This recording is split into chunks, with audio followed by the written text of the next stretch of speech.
Hej! Det här är mitt första inlägg, så jag vet inte vad jag ska snacka om, men det ska bli så bra som det blir. Ni får kommentera gärna vad jag ska snacka om, så jag vet liksom vad jag ska snacka om, så bara så att jag inte sitter här som en random video. Ja, imorgon är det skola. Det är tråkigt, men man måste gå dit. I lördags hade jag match. Nej, det var söndags. Nej, det är söndag idag.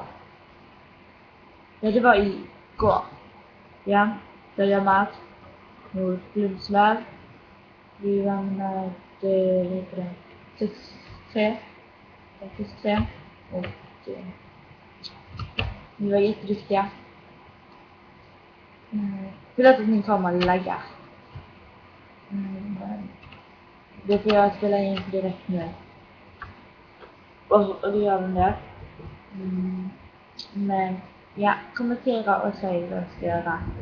Så kommer jag göra det, så slipper jag göra såna random video. Så vi hörs. Hej.